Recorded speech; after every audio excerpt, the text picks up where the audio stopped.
a great deal of data, and the district attorney's office provided us with a great deal of data, and so we were able to make comparisons based on overall caseloads.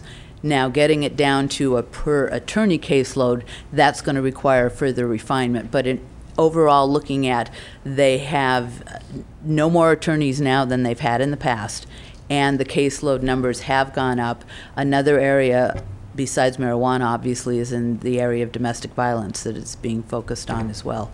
So it's my understanding, though, that information from the Public Defender's Office didn't get quite as much detail, but again, could look at the overall number of cases, and there have not been increases of numbers of attorneys assigned to any of those departments. Okay. Supervisor Colfax. Well, the chair raised the point before I had my pen up, because I will not support this budget unless this is in fact addressed. We had a very contentious, we had a very difficult time taking into account the kinds of things that were brought to us over a year ago. The fact that there may be more marijuana or domestic violence cases, that's where the district attorney is expected to manage the status quo budget in such a way as to deal with those.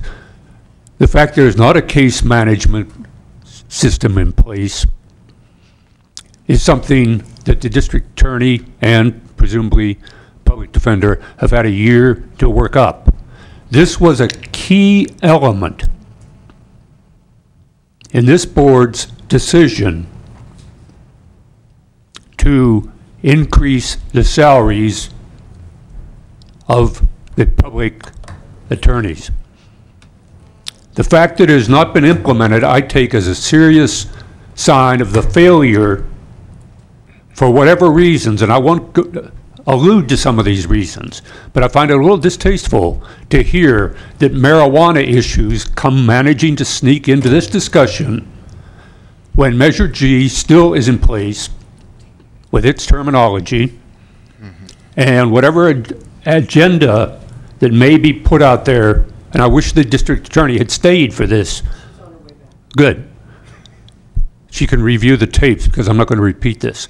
But if I don't see a change in this configuration of the public attorney's jobs, I will not support this budget, because this is, in fact, what I consider to be simply a very significant dismissal of what this board dealt with a year ago and wrestled with it, and even got down and dirty in a mud fight with some of this stuff. And the fact that, okay, we got our raise, ho-hum, we're going on marijuana, domestic violence, that's a good one. You can't knock domestic violence cases, but don't invoke it to justify the failure to come forward with what you were directed by this board to do. I don't like that, and I think it reeks of opportunism. Okay, Supervisor Delbar, and then I'll go to the CEO. Well, just a little more follow-up to that. No software program is going to give you the information that we got from the staff themselves. It was the staff themselves, not software, that said there's a staffing issue and it's not on the light side. I think that's what got us to where we are today. So those reviews need to occur and not wait for some computer to tell us. Thank you. Mr. Mitchell. I had a few comments prior to this latest discussion, so let's conclude this issue, and I'll go back on a couple other comments. Our district attorney is back here in the room, and we do take seriously and did have those discussions with the various parties about what level and effort are we putting toward prosecution in this county, and that's one of the reasons you see it highlighted in our budget message at the beginning. In the overview we talked about is who we arrest, who we charge with the probation violation, who we prosecute, eventually affects all of our costs. And that's why we've said we do need to get together and talk about these things. Part of what I was going to mention to you is, this is really the first section that Jennifer was going over. If you look at the bottom and you look at the first column, which is column C, which is in blue, our net county cost that we funded this current year was $29,775,000. Next year, we're recommending $31,401,000. As you go through each section of the budget, and I would also suggest to the chair at this time that we do each group as a section rather than the individual budget units, and Yes. perhaps focus on that total at the bottom, because I think it is very obvious to you that where our costs are, that we do have significant work to do is in the law enforcement arena, and I be that district attorney, public defender, alternative defender, all of those are in that same arena. So I think that's where the meat is of what we're talking about when we're trying to control some of our costs. That being said, one of the other points I was going to make, when we talked about child support services, the statement about we overcharge them, you have to understand A87, which is the cost plan reimbursement accepted by state and federal agencies.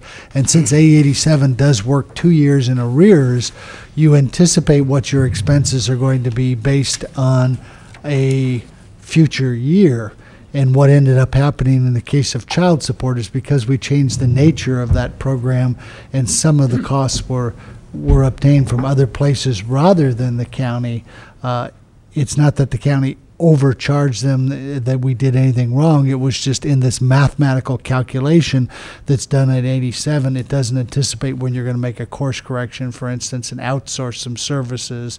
You have to deal with that with a roll forward adjustment. So I just wanted to clarify that from child support, and it will probably be, I think you'll see that same situation next year.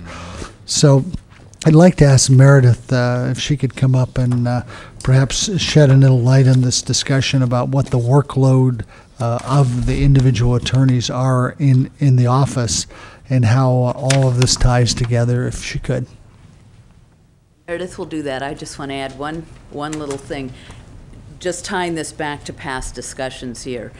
In past discussions relating to the district attorney's budget, you may recall that there have been differences of opinion between the district attorney's office and the executive office regarding what the costs were and what costs were comparable. And I did want to indicate that that is not an issue at this time, that in working with the current DA and her staff, we do understand where the costs that she's bringing forward come from, and we are in agreement with the budget estimates and projections. So I wanted to make sure that that was clear. Thank you. Good morning, Meredith Lintott, District Attorney.